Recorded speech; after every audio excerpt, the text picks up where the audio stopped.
Hey everyone, welcome back to the channel. We're back at it again today. We're gonna keep working on the 2J that we put the crank in yesterday, did the crank install. Gonna see if we can't get the pistons and rods in today. And depending on how far we get, maybe get the head on. I'm not too sure. And I'm probably gonna spend some time, I'm gonna get all these stickers off the Supra. Probably get the parts cart moved over to this side just so I can get all these parts up, because I don't want to damage them. I want to make sure that people aren't touching that kind of stuff. But yeah, man, we'll get at it and see if we can get more of this 2J done.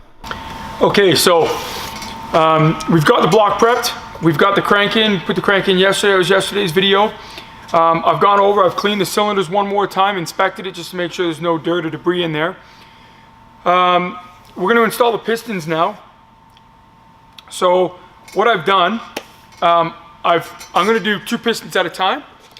I've positioned the crank so that these 2 middle ones, because they move together in parallel, these 2 middle ones are right at the bottom dead center. So they're right all the way to the bottom. So we'll start with cylinder 3. So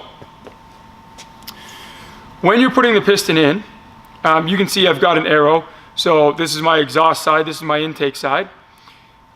The position of the rings have to be in a very specific order. I've seen a lot of people mess this up. It can cause, a loss of compression. It can, if the oil ring's not in the right spot, it can cause burning of oil, blue smoke. So the oil ring, you want the expansion ring, which is this ring in the middle, somewhere in the top here, say in the top 15 degrees. Then you want the top oil ring down here and the bottom oil ring over here, so that it's making almost like a triangle. Also, I said it before when we were putting the pistons together, this expansion ring in the middle of these 2 oil rings is really important. And at the back of it, there's a little tiny lip that the ring sits into. And if the ring isn't sitting on top of that, in that little groove, it's going to bind. So you want to make sure that the rings are moving nicely. They're moving around comfortably. So oil ring, again, oil ring, the expansion ring up here, first top oil ring, bottom oil ring. Then when it comes to the compression rings, we're going to make sure that we turn the compression ring, the top compression ring to the top, and we're going to put the bottom compression ring at the bottom. So they're basically 180 degrees away from each other. Top compression ring, bottom compression ring. So I'm going to take the compressor here. You want to make sure that when you're putting it over it, you're not moving those rings at all. Top compression ring, bottom compression ring.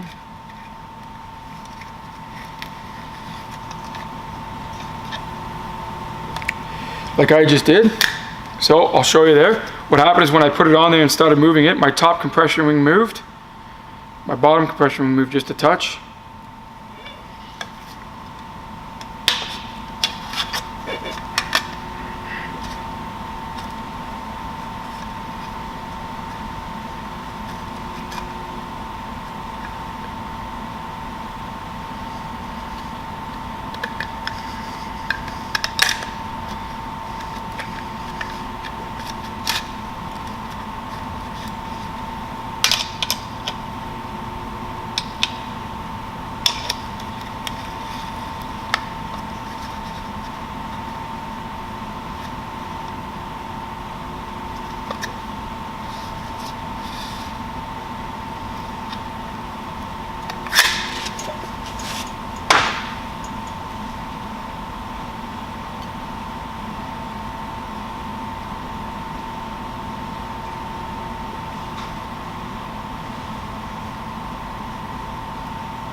This would help if we took that bottom cap off.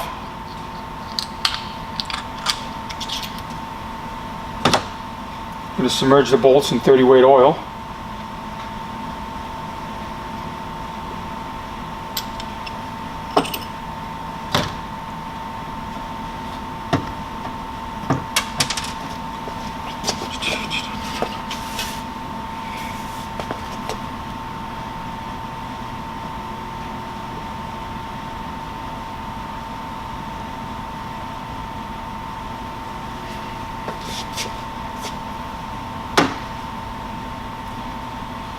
All right.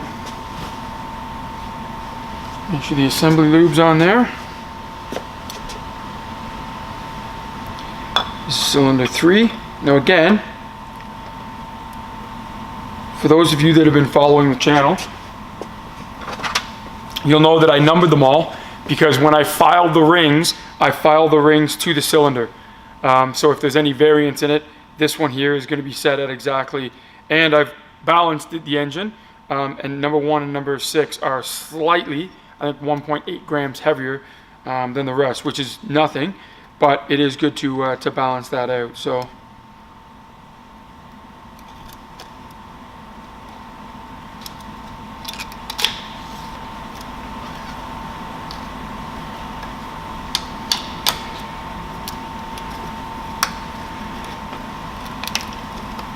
I'm just going to tighten that up.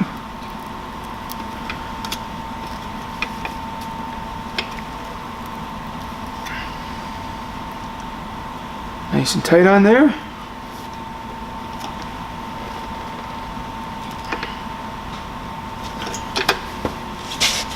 And then we're just going to tap the piston down in. Now this is kind of an important part. If you feel resistance, it should slide in pretty easy. If you feel that it's not going in, take it out, do it again. Don't just force it in. So, also,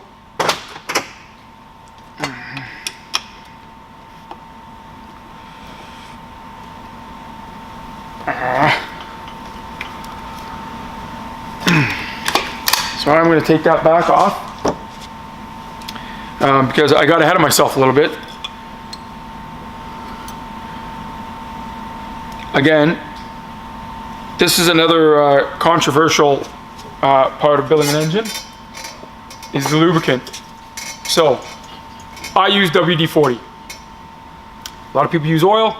Some people use special, you know what I mean, piston install lubricants. You can glaze over a wall not letting the piston cut in if you use oils and stuff like that. WD-40 is going to give it more than enough lubrication for startup. And it's going to make sure that it lets that ring cut into the wall and seat itself, you know what I mean, fairly quickly over something like oil. So again, some people tell you, oh, I don't like using WD-40 or don't use WD-40. It's always worked for me. I've built lots of engines. It's always worked very well for me. Pistons have always got a good seat. So I use WD-40. So you do want to just make sure you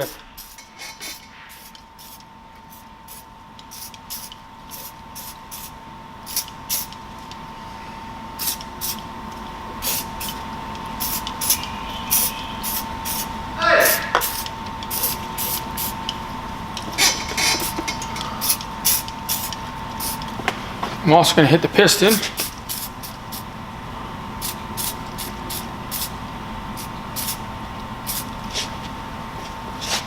All right.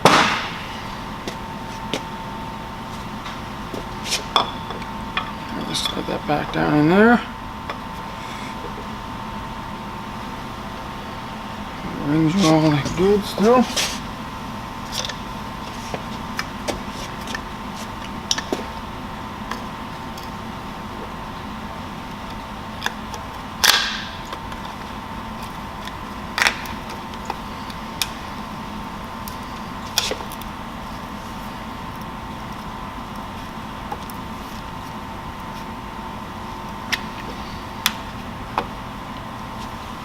So, again, when we're putting this down,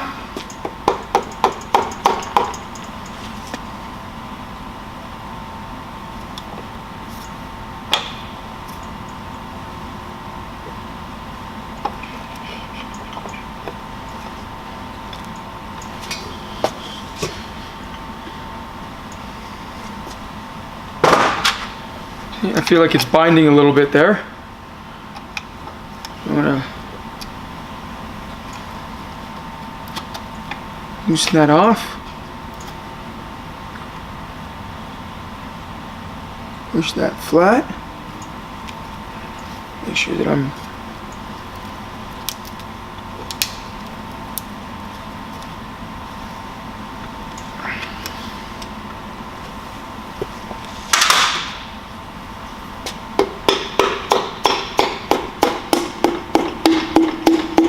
Again, I'm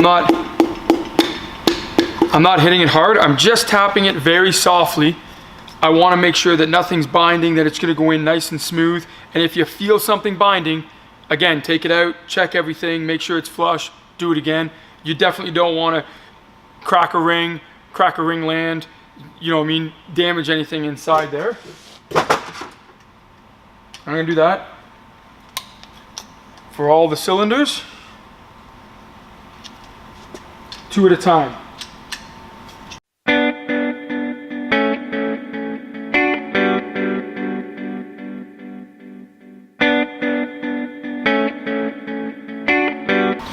Now, it's hard to see, but on the side of the cap and on the side of the rod, there's a number.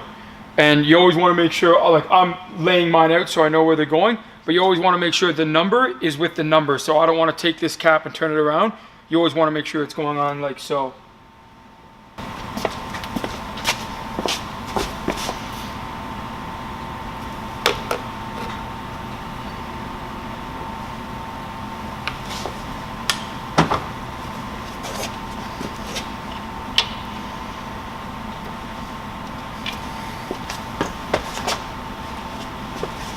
Now, another important part, they ask you to submerge the bolt. So I've got them submerged, completely submerged in 30 weight oil. You want to make sure you do this. A lot of people just kind of add a little bit of oil to it or just oil the threads. I would definitely suggest submerging them completely in the oil the way that they ask. There.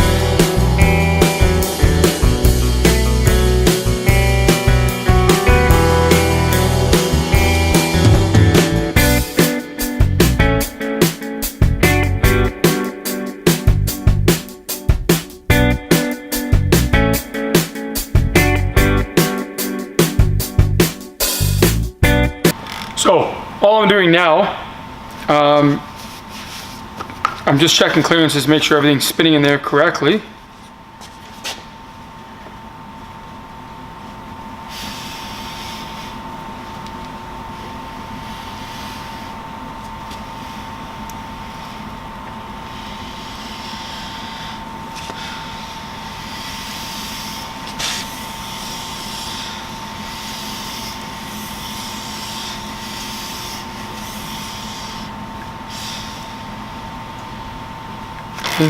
Everything's spinning good so far.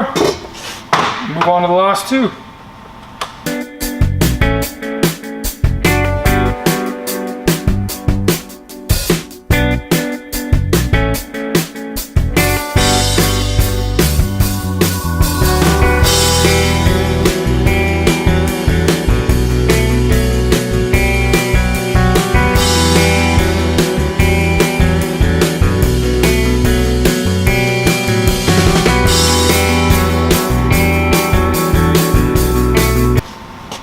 So we've got the crank in.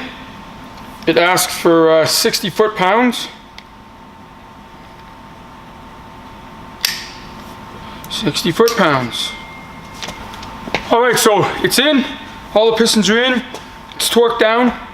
Before I spin it back over, I am going to check one more time. I'm going to spin it, just make sure everything's spinning freely, and that my clearances, that nothing's hitting the wall or getting too close. Everything's the way it should be. We've spec'd the engine, we've gone over everything, checked all the tolerances and the clearances. Everything should be good. I'm not expecting any problems, but it's always good to check. I will say, with assembly lube, when you're using, like, the Royal Purple is a pretty thick assembly lube, it's to protect the engine on startup. Because it's so thick, you know what I mean? That's why I had to put a ratchet on there instead of just spinning with my hand. But I'm just going to check quick, make sure that everything is spinning freely here.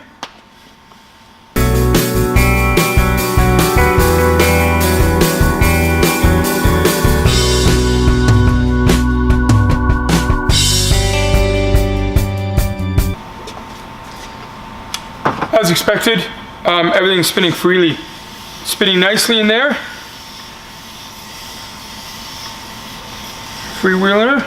So we'll turn around. With the WD-40, I've wiped off some of the top, but we know that everything's in there right. All the pistons are in good shape, in the right order.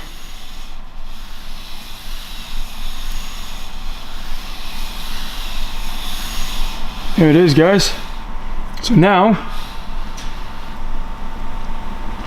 I'm going to leave the pistons there.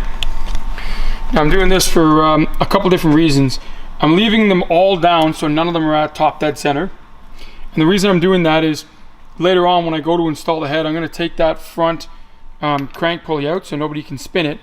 And when I go to install the head and then the cams and it opens some valves, I know that even though this is a non-interference engine and everything should be good, none of the valves should touch, I know as a safety precaution nothing else is going to touch those pistons. So I should be able to put the head on and the cams on without any interference, and then when I go to set the timing, I'll adjust it to where it needs to go. So I'm going to end that video here. I don't know how long, this is probably a pretty long video, just because you got to take your time and make it. You saw me put pistons in, take them out, put them in, take them out. Want to make sure that everything's done right. So I'm going to end it there. Again, guys, this is the 2JZ that we're building for the Veilside 4509 giveaway Supra. This is this car right here. You guys voted on it. This is the car you guys wanted. Everything we do to the car gets voted on by subscribers.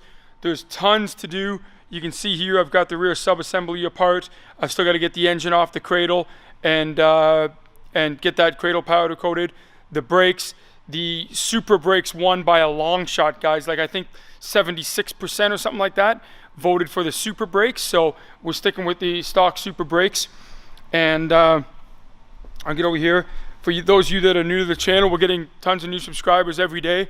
This is the body kit that's going on. It's pretty insane. And by the time the car is done, it's going to look like this. So, if you're not subscribed to the channel, subscribe to the channel. That's all you have to do for your chance to win this car. We're going to give it away to one lucky subscriber when the car is done. After we put about $100,000 into it, you don't have to purchase anything. You don't have to fill anything out. All you got to do is be a subscriber for your chance to win. So, if you're not subscribed, subscribe to the channel. Follow us on Facebook, Instagram, all that stuff. And we'll see you in the next video.